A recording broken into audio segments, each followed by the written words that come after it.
chat. Where are you coming in from? What are you working on at this time? Charla has also pointed out in the chat that if you ask a question, we will mark it with a question symbol so that we don't miss it. So do feel free to ask your questions at any time, and we will get to them as we can.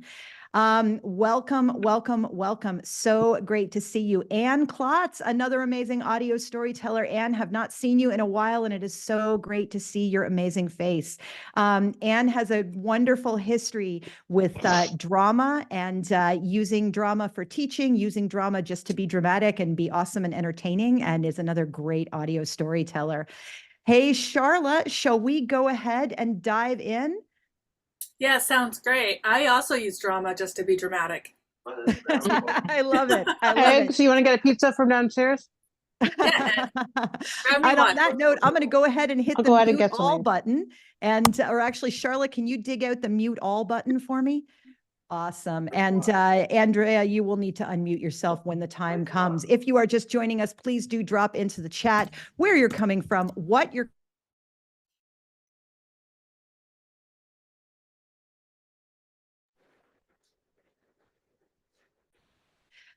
Oh, hey, I wasn't unmuted. I'd like to mention my media savvy at this time. If you've ever wanted to share your story on a TED Talk or a live storytelling event, maybe it sounds like an awesome way for you to build your platform and reach audiences. Maybe it sounds like the seventh circle of hell.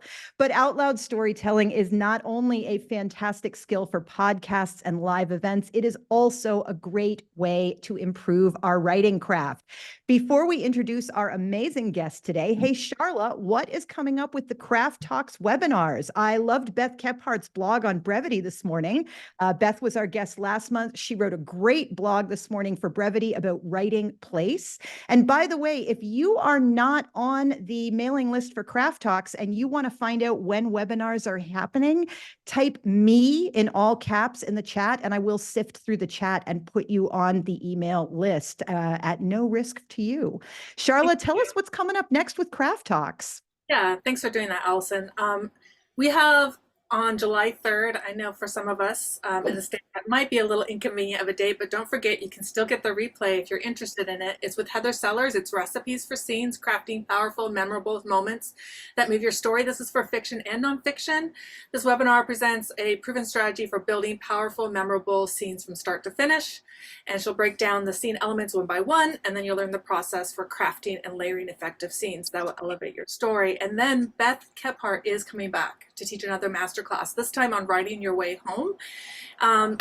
It's called Writing Your Way Home, Where the Story Resides. Unlock the secrets of how to articulate ideas and memories for which we've never found the words. Discover how to write about your domestic past and bring it into the present. Gain insights from a master instructor and storyteller. And it's perfect for writers who wish to return to those places they have trouble reclaiming in their memory. And that's a lot of places for me. I'll put that in the link right now. I'll put the link right now. Dynamite. And I got to say, what I love about both Beth and Heather, and I hear this from so many of their students, is that they're doing specific applicable stuff in the workshop. It's not all ideas. It's not all concepts. It's let us actually do these things, apply them to our work. You walk out with skills. Speaking of walk out with skills, some of our longtime community members may remember that a couple of years ago, Ashley Renard and I taught a 6-week class called Reach Your Readers, Keep Your Soul. We helped writers build their platforms. I have got a boot camp coming up that I'm teaching through Jane Friedman that compresses the very best parts of that class into 2 action-packed days where we will learn what the heck to actually do to build platform without spending all our time on social media, actually talking to people, actually having people talk back to us. That's going to be July 20th and 21st. I'll drop the registration link in the chat, and I would love to see you there. This is for writers who either have no platform or very little platform, or people who have hit a wall with what they're doing and they just can't get that audience to grow. As a special bonus for Bridge members, if you sign up today and you send me your receipt, I will send you back a personal 10-minute recorded video review of your platform as I can see you online, and I'll give you some ideas to get started right away. I'll mention that again at the end. Hey, Charla, who is our amazing guest today? Thank you. please join me in welcoming Andrea Askowitz, who is a 14-time Moth runner-up, and as a few weeks ago, a Moth StorySlam winner. Congratulations. She's also the author of the memoir, My Miserable Lonely Lesbian Pregnancy, and the producer and host of the podcast, Writing Class Radio.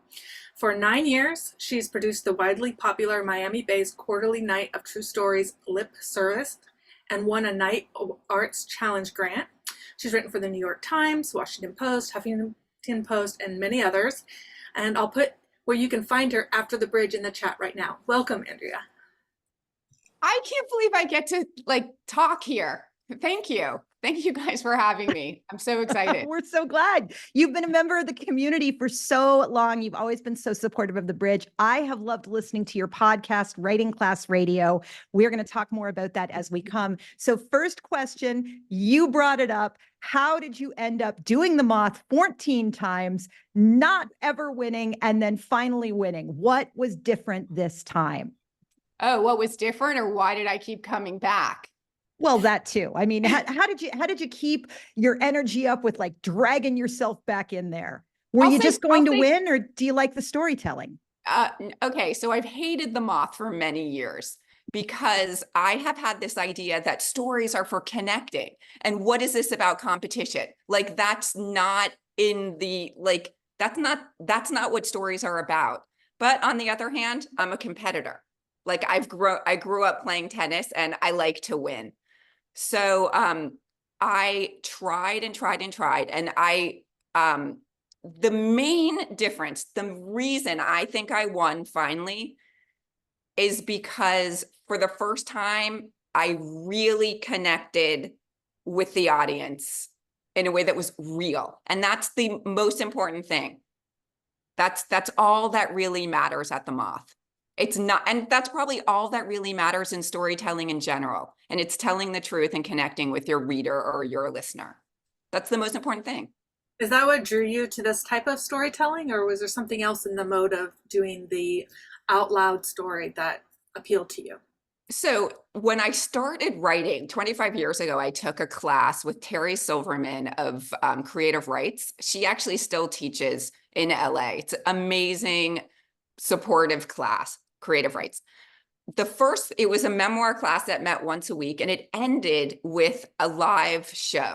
So you could either read or tell your story out loud.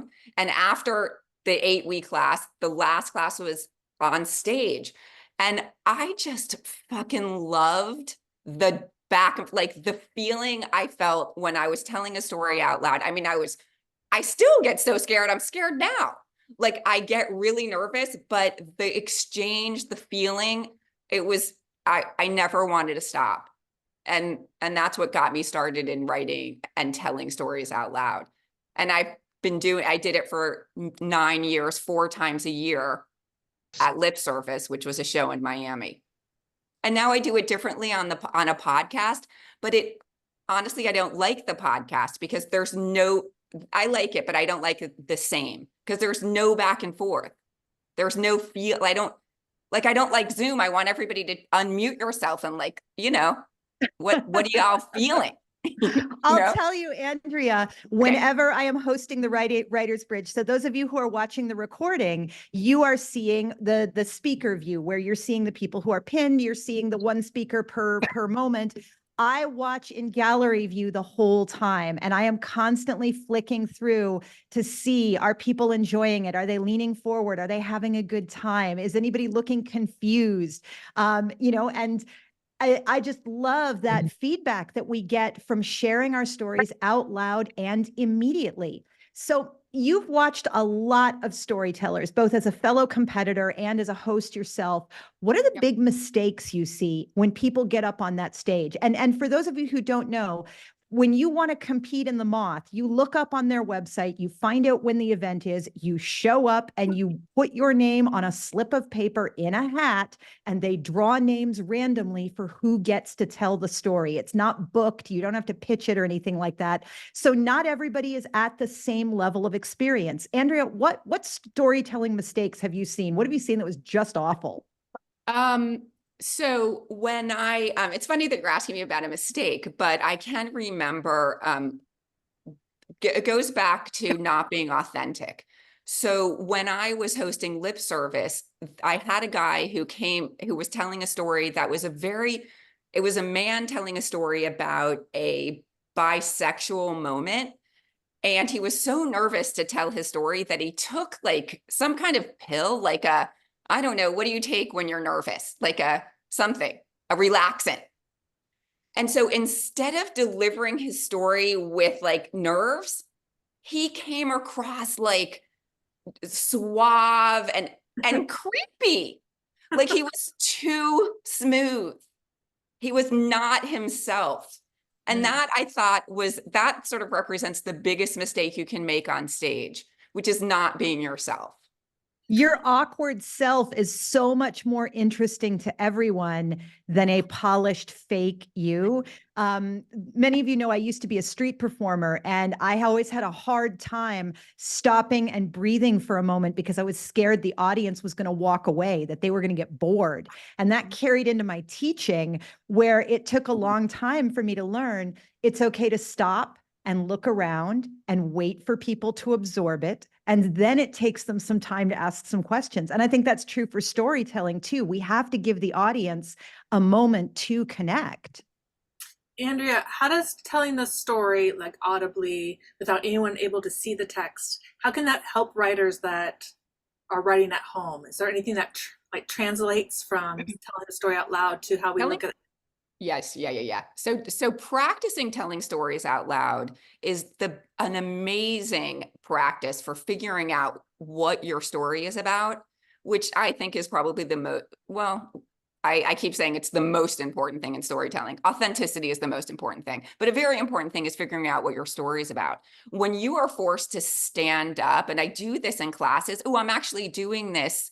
I have 3 spaces left in a workshop on how to tell your story out loud that I'm teaching Thursday night.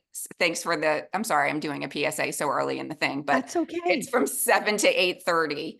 And to join, go to writingclassradio.com. There's only 3 spots left. Okay, but what we're going to do and what I recommend doing on your own is standing up and just telling your story if you're working on a story that you're having trouble with. And do you mean reading it out loud, or do you mean not reading it? Not reading it. No, just telling it. Like when I'm having trouble with a story, like I'll actually call Marjorie Berger, who's like in this audience. She's one of my really good listeners, one of my really good editors, and I'll just tell the story. And if it's whack, I'll hear what's whack. I'll hear what I don't need. And that helps me write the story. And also I have some tips that I use for telling stories out loud that work 100% for the page too. We are at your feet. Dirty secrets. Tell us your tips. Tell us your tips, and then I'll share my dirty secrets about how I won the Moth. Okay. Number 1 is write like you speak. Or speak like you speak. Authenticity, number 1. Number 2 is pay attention to your endings. Like I'm saying, like the end of a sentence, the end of a paragraph, and the end of the story. Because you got to stick that landing. Right. Stick the landing, but you have to stick the landing on a sentence level. So, but what I'm saying is sort of contradictory, because if you're writing your story to read, and there's a whole bunch of, like, you can write a story to read it out loud, you can tell a story without reading, but once you get good at sticking your landings, you won't worry about it, you won't have to think about it, because when you're telling a story, it's best not to think about it, just to trust. But while you're practicing, and I've been practicing for 25 years, what I practice is landing sentences on the strongest note. So like, my grandmother died when I was 14. When I was 14, my grandmother died. Like, I think it's better to land on died. It's a stronger verb. It's an active verb instead of a state of being, if we're going to get real technical there. Whoa, I didn't know why it was better, but okay. Yeah. We want active verbs instead of state of being. It's an active verb instead of a state of being. And also, when you say these words out loud, this applies to written text because we're reading it in our heads. But 14, N is a longer sound. Then you've got died. It's short. That D is hard and short, and it gives more emphasis. It gives more impact. Well, Keep going, Andrea. What other tips do you have? So there's another thought, sort of writing precept, which is A, B, Z. So what that means is like, when you're writing a list, start with what's more benign and end on the most dramatic. And that's another way. It's also about endings, but it's like if you have a list, like my mom was a total asshole. She would yell at me all the time about what I wore. She yelled at me about what I ate, and she told me I was never going to get married because I wasn't a virgin. Yeah, you want to put the most extreme thing in the last. It's that 1, 2, 3 of comedy. And I love that it works for both comedy and tragedy, because you can either go little thing, ha ha ha, or you can go little thing, oh dear. And they're both really effective. Mm-hmm. And they're both really funny. Even if we're going for like the worst of it, we always have to land on the most dramatic. I learned this from some radio people, NPR people. ING words don't work out loud. Now, also, if you put your name in the bag at the Moth, like, don't worry about ING words. But when you're training and when you're really thinking about it, or if you're reading a story meant to be told out loud, get rid of your ING words. You don't hear them for some reason. So you don't say, all right, so I'm walking down the street. You say, all right, so I walk down the street. Oh, it does feel more immediate. It feels like I'm doing it right there instead of talking about a previous state. Tell me this, Allison, what about telling stories in the present tense? So I've had teachers who say, when you tell stories live, put them in the present tense. I walk down the street. I'm not sure, because I feel like that's gimmicky and it's not always as natural. But what do you think? I think if it's a gimmick, then Shakespeare is an idiot, because to be or not to be, that is the question. He's weighing, like Hamlet spends 23 lines weighing, shall I right now in this moment off myself, or shall I go forward in this time that's really horrible? I mean, it's very traditional to do your single speech, your monologue, your soliloquy in the present tense. And I think that it works better spoken than written down, because written down, it can start to feel tiresome or like a gimmick written down, especially in a whole book. I think as a memoir, it may be more effective to tell the main story in the past tense and then use the present tense for flashbacks, because it shows a different time. But for telling stories live, when we tell them in the present tense, it makes the reader be there with us. Like, think about being back at the campfire, and you're talking about, the bear. So the bear comes over the mountain and the bear smells the air, and there he can smell. There's 3 of you right here with marshmallows, and that bear loves marshmallows, and so you're creating more tension. You're creating more suspense, because it's like we're living the story with you. Do you agree with that? Do you disagree? Do you want to push back on that? Charlotte, what do you think? I think it's, if it's not done well, it can come across as gimmicky. You have to hook the reader into the tense, especially if they know that you're talking about something that happened before you got there. But before you got to the stage is what I mean. But yeah, it doesn't take long. As Allison was doing her examples, it doesn't take long to fall into it, and you're like, okay, I'm there in the present moment. I'm at Writer's Bridge, and Allison is talking about Shakespeare, and I'm like, wait, is she saying yes to the present tense or no to the present tense? I'm so nervous. I don't know. I mean, did that work? Some people do tell stories like that in the present tense. I think it's I think it's so. less Why not natural. try both? Why not try both? See what lands. And I think it's innate in us as humans, because if we think about our earliest storytelling when we're teenagers, when we're first starting to be able to control our own narrative, there's that classic thing that we used to say, that verbal tick. And I don't have children. I don't know if they still do it, but so I go blah, blah, blah, blah, blah. And then she goes blah, blah, blah, blah, blah, blah, blah. And it's that same kind of present tense moment. Laura mentioned in the chat, she would love us to talk more about tense in memoir. Andrea, you have written a memoir. You run Writing Class Radio, which is an amazing podcast that is all about fixing pieces of writing, fixing essays. We'll ask you to explain about that more in a minute. Okay. How do you see tense happening on the page? But wait, I have one more tip. Go for it. Right. We'll come But I back. wrote We'll down circle 10. around. Yeah. The K sound and the P sound, I don't know why this is true, but they're really funny out loud for some reason. I wrote a And- blog about that called Pickle Jackpot. Oh, okay. And I don't mean to say that out loud storytelling has to be funny. Mostly it's not.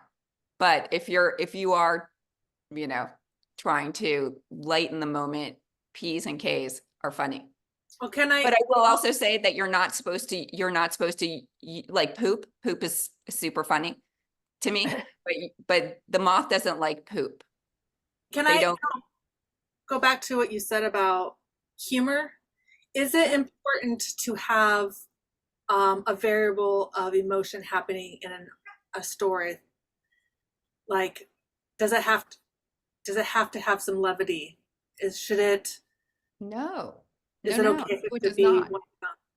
I think a story definitely has to have emotion, but not necessarily levity. No. I think It has to that be true to the story. levity can be really powerful because it brings lightness to the listener or to the reader. Memoir, very often we write our memoir about our trauma. We write about the negative things that have happened to us because it's a way to work through it. It's a way to let people who are still on the journey know, hey, you are not alone on this journey. Other people have made it to the other side. And giving those moments of levity lets us breathe for a moment, lets us relax for a moment. I worked as an editor on a memoir about a woman who had been kept in a basement for a very, very long time. And there is a scene in the middle of the book, and things have gotten about as bad as they can get at that point. And then there's a scene over breakfast where she's eyeing her fried eggs and she's eyeing her fork. And she sort of lingers around the kitchen and ends up stabbing her captor in the shoulder with the fork. And it is a hilarious scene, which makes her getting thrown down the basement stairs immediately after even worse, because we've gone, ha, ha, ha, ha, stab. And it's that moment where you're allowing the reader to breathe and have a moment of hope and have a moment of, oh, maybe this is going to be okay. And it actually makes the next bad thing even worse, even more powerful. The reverse is also true. That a lot of people who are trying to write humor are afraid to hit the sad note hard. But this more intense and the more horrible, the funnier too. The And next Susan line will Miles, be. Susan points out in the chat, hearing sad events can be really funny for someone who strongly empathizes or identifies with them. Right. We also have a question about how does the moth feel about boobs and tits and tatas? And I just wanted to be the one that read that question. Hard to avoid when we're telling a story about like a mastectomy. So how do they have rules about that? I don't know the rules about boobs and the moth, though I do know that the moth records, every story slam is recorded, and they consider every story told for the Moth Radio Hour. So radio has to, I think you're allowed to say boobs and tits and tatas on the radio. I think you are. I just know that that they don't like poop jokes. They just don't like that. So, but I don't know anything. And that's just like I can't tell you the rules I know about the moth, like what they tell you. Tell us unless the you rules want- you know about the moth. Yeah? Or Yeah. talk about tension. I mean, tense. Oh, Let me tell you about the moth. Yeah, we have to get back to tense too. Let's do Okay. tense, and then Tense. we'll do the moth rules, and then we'll get to writing class radio. Okay. All right. So we said earlier, tense in memoir. It can add immediacy. It can suck the audience in more when you are using the present tense in a spoken story, which are usually 10 minutes or less. The Moth's limit is 5 minutes. If you are doing a TEDx talk, you're going to be limited to 10 minutes. If you're doing a proper TED talk, you are already in control of your time, and this is not your problem. But it's got to be tight. It's got to be short. When we are writing, when we are in a long, a longer form, when we're in a book, when we're in a long essay, present tense, past tense. Andrea, what do you recommend? And Charla, I want to hear your thoughts too. I think the past tense is most natural. I think that's the way we hear stories in our minds. That said, My Miserable Lonely Lesbian Pregnancy, which is my memoir, my first memoir. I have second and third memoirs, but you guys can't read them yet because they're not yet out. But that one was written in the present tense. And I wrote My Miserable Lonely Lesbian Pregnancy in the present tense because I wrote it as like a diary. It was like, this is what happened today. I wrote it in real time. And so I wrote it in real time and I published it out in real time. Like I didn't wait to have like, I can look back and see how it, you know, I just didn't, I just wrote it in real time. So I don't mind it. Yeah, Though I prefer past. yeah, I think it's hard for people to write about actual events and not write it in past tense, but I say write however it comes to you naturally and then revise for impact. Yeah, because changing the tense is one of the absolute easiest things you can do in your book. I'm working on a novel right now where I realized, oh, the first 3 pages are in the past tense, and then the whole rest of it is in the present tense. That's okay. It's just the way the book wants to come out for now. And when I get to the end of the draft, I'll see if it needs to be addressed then or if it's okay with that. Joj mentions in the chat, 90% of her memoir is in the historical present. Bites nails. So there are lots of tenses to write in that work. Andrea, you also do a thing called Writing Class Radio. Tell us what Writing Class Radio is. Writing Class Radio is a podcast. And what we do is we air personal essays. And everyone here is welcome to submit to Writing Class Radio because basically it's an out loud publication. And what we do is we air one essay. I mean, right now what we do is we air one essay. And then Allison Langer is my co-host. And she and we just go on and on about how much we love the essay. We talk about the writing elements in that essay that work. So we talk about landing, we talk about tense, and we talk about going to scene or omitting needless words or the voice of the essay. Yep. And we pay a little bit. Hey, that's this is important awesome. to mention. Yeah. Wait, what? I said that's important to mention. Is pitching an audio story a different process than pitching a written one? Oh, that's such a great question. For us, no. We accept our submissions by Word document. That we have guidelines, writingclassradio.com. There are guidelines. We love it if you would listen to a few of the episodes to hear what we're looking for. We always want an emotional element. We want the truth. We want about 1,000 words. I mean, I think listening people's, like, their attention we like it short. And what happens on Writing Class Radio is the author reads their story. So the listener knows that the story is being read. And I think there's an understanding with our listener that the stories are being read rather than just told.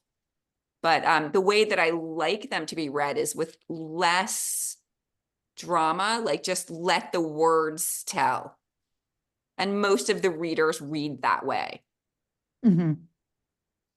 And that's how Are you looking for unpublished stories? Does it have to be something that has never been published? Yes, we're looking for unpublished stories. We used to publish previously published, but now we want just stories that have not yet been published.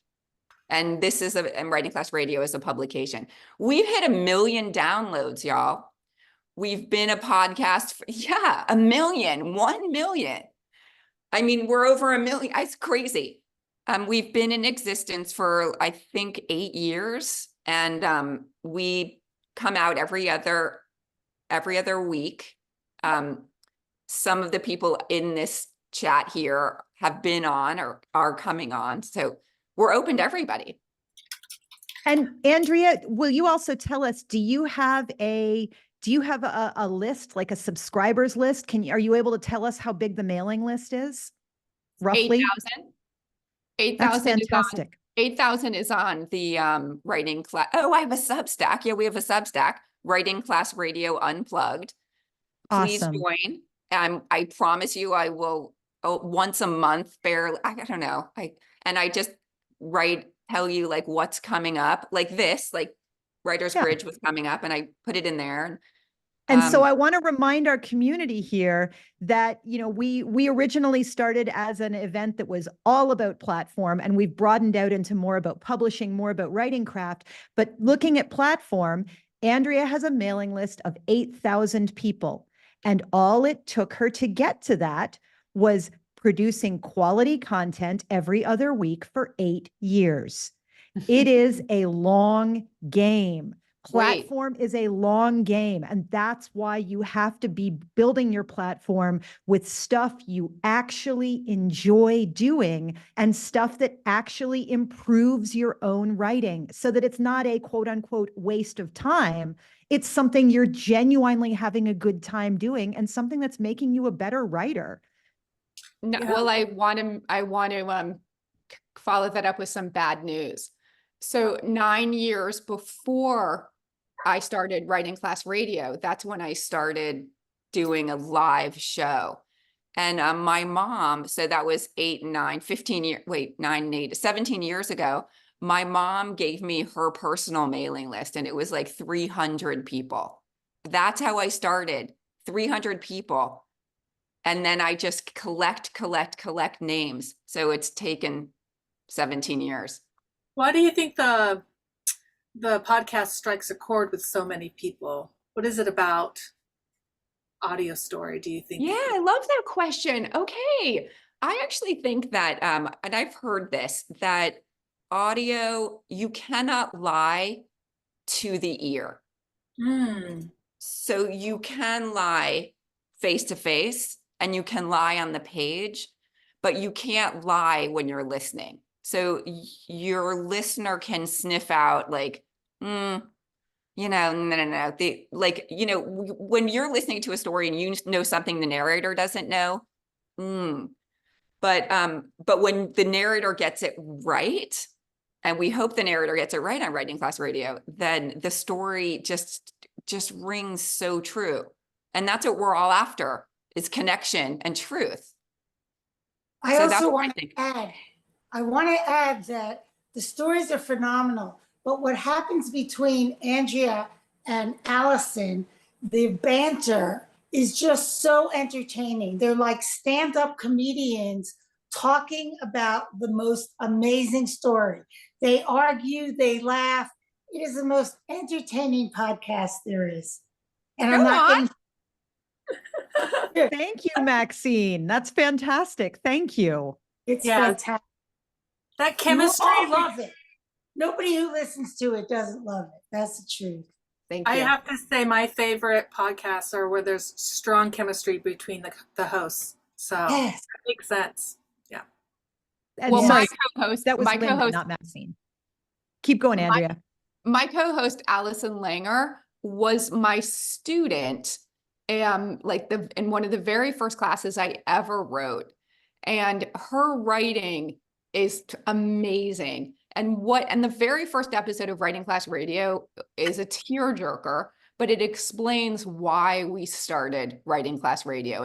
And Allison Langer tells her story, and it's about letting go of the shame. She lost a child, and it's about letting go of being that person who's like, she's the one who lost a child. And that's what writing did for her and does for so many people. You reclaim your story. It becomes, Yeah. your power. Yep. Yeah. Irene asks a great question in the chat. You've mentioned that live storytelling is particularly helpful, she asks, for shaping a story and getting audience feedback on what is and isn't working.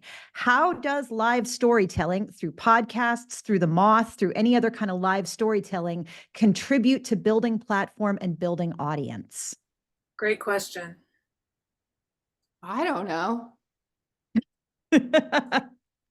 I do. Okay, For wait. me- I told all my people to come to this because Allison Williams knows a lot more than I do. Go on. We know different stuff. We overlap, and we all overlap in our wisdom. We've got all kinds of wisdom here.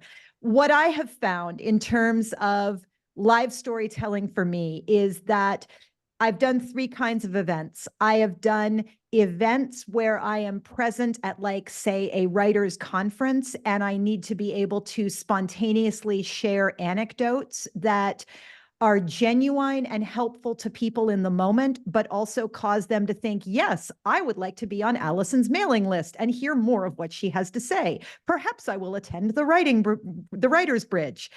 I've also done events where it is pre-recorded, where it's a podcast where I'm telling a story, but I have actually recorded it in advance. I did a show in Canada called Definitely Not the Opera on CBC that ran for many years. And I was on Definitely Not the Opera, I think 5 or 6 times. And each time we taped it in advance. And from them, I actually got feedback about being a little bit less actory and rehearsed and a little bit more spontaneous, which helped me a lot with my presentation. And then I've also done straight up live storytelling. Excuse me. Here we are. I'm at the Moth. I'm standing up on the stage. I'm telling the story in front of an audience for the first time. And with each of those, I have gotten feedback from people that, oh, they want to learn more about me. They feel like they know me more as a person. They feel like they understand my story more because they've heard it in my own voice. And now when they read more of my work, they can hear that in my voice as well. That audio element helps people feel more connected to you, more bonded to you, more like part of your literary community, whether that is your audience, your colleague, or a mixture of both, as so many of us are. And that audio element speaks to them in a way that is really powerful. You guys want to tack onto that? Yeah, I want everybody who agrees with that to send me your email so I can build my platform. Right? I mean, yeah, I guess you're right. Like when I've ever done an event live, then I can actually connect with people, and I hand out postcards and I grab emails. I don't know. I would say also it probably will work to not just build your audience, but also represent yourself in case you do have the opportunity to do a, like for example, of a teacher who wanted to present on something at Craft Talks. If I have an audio file that I can listen to them doing their work, I can also hear their speaking cadence and their professionalism that way too. So you don't really know how many different ways it will work for you, but it will definitely build your your resume, as well as your publishing credentials, as well as people can reach you. And you can, another thing to put on your website. That link is nice. It really is. For me, that's also led to some really nice opportunities. I had a story published in the Kenyon Review a couple of years ago, well, more than a couple now. And the reason it got published was because I was at the Kenyon Writers Workshop, and I was there for my second year, actually. I was there as Dinty W. Moore's fellow, as his teaching assistant, which was great because I could not have afforded to go to it twice on my own. It was a real scrape up for me to go the first time. And we had the night where there's a different reading night every night. It's different groups of students each night. And there's also a night where all the teaching fellows read their work. And I told a story out loud. And David, who was then the editor of the Kenyon Review, walked up to me afterwards and said, "That's a great story. I want that for the Kenyon Review." Because they were moving into audio and he wanted to be able to use the recording of that for Kenyon Review. And that's how I got a publication there without actually even having to submit. Dang, girl, that's good. Yeah. Which I I wanna- think, go ahead, Andrea. I want to ask you how you prepare for a live storytelling gig. Because we had a So little back and forth, you and I, on Twitter. we And did. we have a different, I've come to a different understanding of how I prepare, but there's a lot of different ways to do it, but I want to learn from you. So when I was first doing the Moth, and I did it a number of times when I lived in Kalamazoo, Michigan, and I drove to Chicago to do the Moth because we did not have the Moth in Kalamazoo. Now, why did I pick Chicago instead of Ann Arbor? Because Ann Arbor was 90 minutes away and Chicago was 2.5 hours away. One of the reasons was because one of my former students was the stage manager for the Chicago event. And Tyler knew, dirty little secret number one, Tyler knew that I had driven 2.5 hours to get there and I was going to drive 2.5 hours back home. And so Tyler made certain that my name came out of the hat every single time. And so this is a thing too, where we have said this to you guys in many, many different contexts. Not everybody is playing by the same rules. Even if you can't see it, not everyone is playing by the same rules. And so remember that sometimes you're going to be the person who gets the advantage. Sometimes you're going to be the person who gets the disadvantage. Tyler loved me because I taught him to eat fire, as well as being his teacher for a while. And so he made sure that every single time my name came out of the hat. Tyler also did something for me, mostly because it was easy to pull me out this way. That is dirty little secret number 2. The prime spot to win an event like the Moth is to be the first person after intermission. Oh, no, Because, no, no, oh no. no, Andrea, push Oh, back. no, on that, no. push back Oh, on that. no. What do you Go on. think? So I think it's after intermission because the judges have had time to calibrate what they're hearing, and then they've gotten a little bit fresh again, and the audience is ready to sink back in and hear some good stuff. What do you think? Why do you think it's different? So, wait, I want to just ask, does everyone know what the Moth is? Like, I feel like we're assuming. Briefly define it for us. It's a storytelling competition. And I think there are 28 cities that host these storytelling competitions. 10 people put their name in a bag. It's random except for if you're Allison Williams and your name gets picked and then you tell your story. Sometimes your name doesn't get picked. So in my experience, honestly, I've seen it in Miami. This is where I study the Moth. Probably 80 to 90% of the time, it is the person who goes last who wins. I've seen that too. Yeah. And I think it's because there's a momentum that's built up and there's this psychology that everyone else is headlining. No, everyone else is like the headliner, the last person, like warm up act. And if the last person is decent, they win. But it's also because the last person is like revved up too. So and the audience is revved up. Yeah, there's the connection that's made. Yeah. And in terms of like non-level playing field too, Susan asks in the chat, how do you win? The audience votes. What they do is at the beginning of the night, the host of the Moth picks 3 people in the audience or 3 tables worth of people in the audience, because it's usually in a bar type venue. And those people are the judges for the night. Usually the host of the event tells a story first to give the judges a chance to calibrate, because otherwise they'll mark the first person low so that they feel like they have a place to go. Yeah, and Kirsten says it's like a poetry slam. It's exactly like a poetry slam. No one in the first half ever wins, ever. I've never I don't think so. Nope. I don't think so. And it is typically randomly chosen. I will also say, out of the couple of years that I did the Moth in Chicago, I saw a lot of the same people turning up all the time. And so I won enough of them that I went to Moth MainStage competitions where it's like all the people who won for the last 10 competitions. And every so often they would have to bring in an extra person because, oh, it's Nestor Gomez and Nestor shows up every single time and he always has a great story and he's a marvelous storyteller. And that was another way that it built my platform, was meeting these other amazing storytellers, finding them on Facebook, making friends with their friends, finding out other events that they were doing, just all these little connections. As far as actually preparing, when I drove to Chicago, I told the story to myself in the car with my timer running on my phone so I could make sure that I was going to hit it in 5 minutes. And I would tell the story and then go back and go, okay, I hit this moment. I didn't hit that moment. I want to make sure I get this little bit in. Ooh, that's a really good sentence. I got to remember that I said it that way.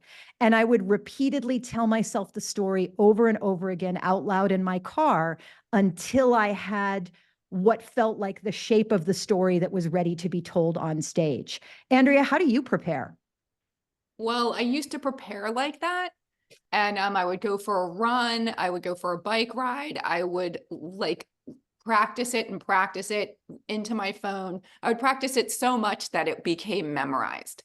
And I would get precious about lines, certain lines. And I feel like, I don't know, I mean, my friends have come with me and watched me lose 14 times over 9 years. And they're all really nice to me. And they're like, you're the best. They don't know what a great story is. You know, but the thing is, I was way too memorized and I didn't sound like myself. Especially, I know that there were like, so the last time when they're back. The last time when I did win, I recorded on my phone. My kids are here. We close it. What's the worst time? Oh. I told them to stay away. Hurry, y'all. Hi, guys. Your mom's weird, but awesome. Did you know that? They didn't know. Wait, what was I saying? The last time? How you prep. The last time you did it where you actually won and you had felt like previously you had been over memorized, you had been over rehearsed. Totally over memorized, stiff and weird. So what I did the last time was I do this every time. I just record on my phone and leave my phone on the seat so that I can listen to it later. And there was one line that I was kind of married to. And when I got to the section that I was telling, I said that line wrong. And I was like, oh shit. And then I said it because I thought it was such a funny line. It was about my daughter going, doesn't matter what it was about. But when I listened later on the phone, I sounded totally natural except for that line.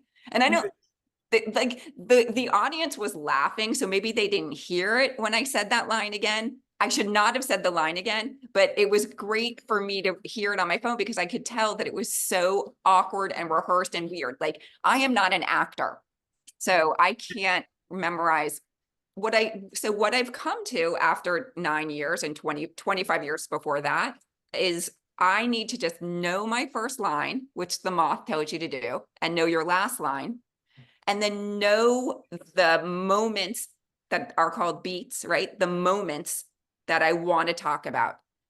And then I just have to trust that I am smart enough, articulate enough. I'm not going to stumble that bad. It's okay if I do.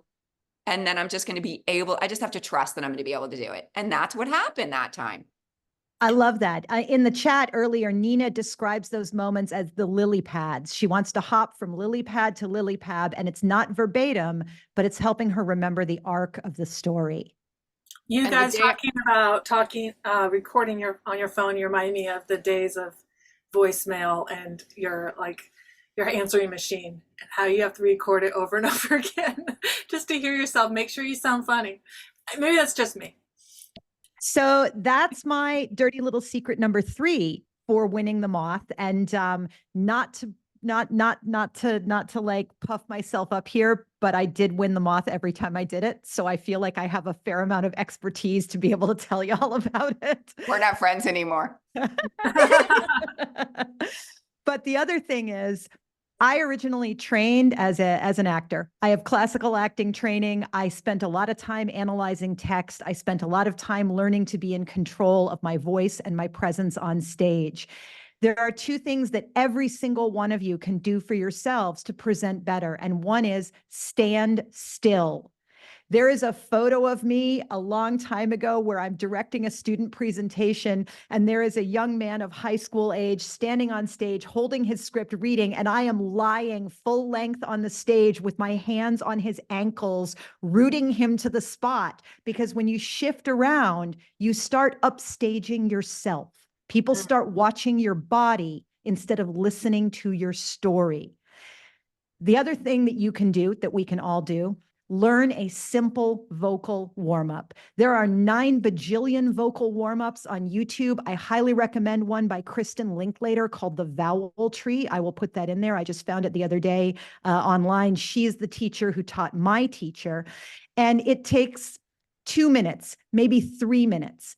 And going through a very simple vocal warm-up will help you sound powerful, sound strong. It helps you find that part of your voice that's up in your nasal resonator, which is the part that penetrates to the back of the room, and also find that part down in your lower resonator, which is the part that brings emotion and roundness to your voice. And when you mix those two together, that's where you reach that beautiful speaking voice that makes you a pleasure to listen to and that supports the beauty of your words.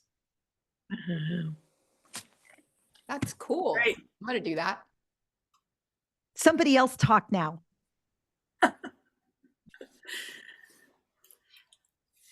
don't see any more questions. Do you have any questions happening? Pop those questions in there. And I'll also tell you guys that another way to build your platform is that podcasts often snag stories from each other. I found out that I had been on Snap Judgment, which is another wonderful podcast, because my friends called me up and were like, hey, you were on Snap Judgment, because they had syndicated a story that I originally told on Definitely Not the Opera. And then they got me again on Snap Judgment from CBC's podcast, Love Me, where I told a story about a friend of mine, and it was about friendly love, and they wanted a friend story. And so Snap Judgment pulled that too.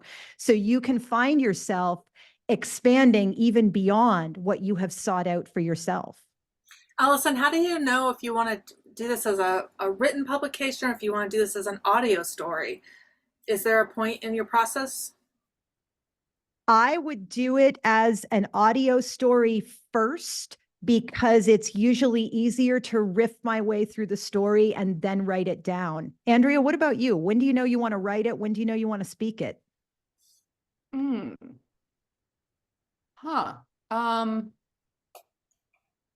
Well, I don't think that one precludes the other.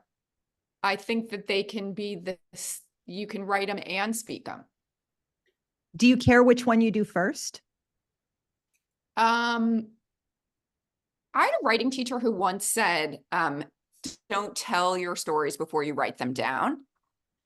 Now, I'm not sure I do that, because I find that when I'm telling a story over and over, that trains me, and then I write it down. But it is a good kind of, it might be true, because, you know, you might exhaust yourself if you just tell the story. And I'm talking about just like to friends, but I think write it first. What have you learned after bombing? No, I don't know. What? What have you learned from bombing on stage? Lori asked this, or from watching someone else bomb? I've learned a lot from bombing on stage, and I have bombed many, many times. One time I said Jap, which is Jewish American princess. I was telling a story about, I was trying to reclaim that word. And I was telling that story to a group of very conservative Jewish older women. And I mean, there wasn't a gong in the room, but it was a luncheon. And as soon as I got into the story, it was like plates and forks. So I learned to know my audience in that case. Another time I bombed by going too personal too fast. And I was telling a story at the Michigan Women's Music Festival, and I had about 5,000 lesbians in front of me. And I said something that was way too sexual too soon. And so I know that I need to get to, like, I needed to build trust first. Yeah, you've got to reach the audience where they are and then bring them along with you. Right. My favorite bombing story, I have myself bombed a number of times. Once on a Moth MainStage, I said the first line of the story and then I stopped dead. And there was a growing silence in the room. And then I said, wow, I didn't pause that long when I was practicing this story. Let me start again. So you got to also remember that the audience is almost always on your side. They're not waiting to laugh at you or mock you. They are waiting for you to feel amazing and to make them feel amazing. I once had a person audition for my trapeze company years ago when I still ran a full-on circus trapeze company. And Jamie did a move, and on her very first move, where she was demonstrating her routine to audition to be part of our company, she got tangled up in the aerial fabric so badly that we had to bring her regular teacher out, who stood on my shoulders and cut Jamie out of her clothes so that she could get out of the aerial fabric. And she went back up and she finished the rest of the routine in her sports bra. And she told us later that she'd been thinking the whole time, well, I bombed that audition. They're never going to hire me for anything. And I've probably ruined my entire reputation in the circus world. And what we thought the whole time, my partner and I, before we hired her and made her a key person in our company, was, wow, she's still smiling and joking even while something massively embarrassing and inconvenient is happening. We have got to have somebody who is this cool under pressure. So your bombing is not necessarily what the audience is experiencing. Mine were true bombs, but yeah. Well, I will say I did once, as a continuation of a conversation with another performer who was a person of color. I said a thing as an MC on stage that came out incredibly racist without the context of being in that existing conversation. And I spent the entire rest of the show that I was MCing knowing that I was going to need to go around the audience and personally apologize to every person of color in the room. And it was, coals of fire, man, coals of fire. So, and I can only imagine how deeply uncomfortable it was for the audience. I mean, I'm sure my discomfort was nothing on theirs. So we are nearing the end of our time together. We will just remind you guys, before we give you our 3 tips that you can leave with, things that you can do today to bring audio storytelling into your world to make your writing craft even better. We want to remind you, join us at Craft Talks. Charla, what's coming up next for Craft Talks? Just a reminder, it's Recipes for Scenes. That's with Heather Sellers. That's happening on July 3rd. And then our masterclass with Beth Kephart, Writing Home. And that will be happening on a Saturday. I think it's July 13th. So some great opportunities to work with some really powerful writing teachers who give great takeaways. Andrea, you have a class coming up. We're going to find that at writingclassradio.com, and the class has 3 spots left in it. And that's coming up when? It's this Thursday, 7 to 8:30 p.m. Eastern. You'll have time to watch the debates. I also want to say that I am collecting abortion stories for a live show in Miami and for the podcast. So I'm just going to write that. If anyone has an abortion story that they would like to share, I'm open to it. Fantastic. And I'll also let you guys know that I am doing Platform Boot Camp July 20th and 21st. And as a special bonus for Bridge members, if you sign up today and send your receipt, I will send you back a personal 10-minute recorded video review of your platform as I can see it online. And I'll give you some ideas to get started with right away. If you're watching this on the recording, you've got till June 30th to send it in. Please do also feel free to forward this replay to a writer friend. let us close as we always do with 3 things that you can do today in your writing craft, in your writing world. Charla, what can we do today? You know, I was thinking about this before we started today's meeting, and I'm going to change it. From after listening to both Allison's story about being favored for the Moth reading, and also listening to Andrea talk about working with her past student, I think I'd say remember who you are in the world. You know, just be as kind and as generous as possible, because you never know how that one person is going to open up your life for you. And whether it's career-wise or your literary life, I can't tell you how many times I've had people in my life that I didn't know was going to be that person that was going to help me read my book or hire me for the job or recommend me for something else. So yeah, just remember to be nice, I guess. That sounds cheesy, but it's true. And it's something every one of us can do. Yeah. Andrea, what is your top takeaway? What can we do today? Write for 15 minutes every day. Read as much as you can. Read one essay every day. And when you're writing, stop and tell that story out loud. Even just to yourself. Love it. I absolutely love it. I will leave you guys with this, which is that telling our stories is powerful. One of the great gifts, whether we are writing fiction, whether we are writing memoir, whether we are writing something in between, is the feeling where the reader gets, oh my goodness, I'm not the only one who felt this way. Whether they're empathizing with the lead character of your novel, whether they're empathizing with past you who is now able to show them, hey, I made it through the journey. There is another side.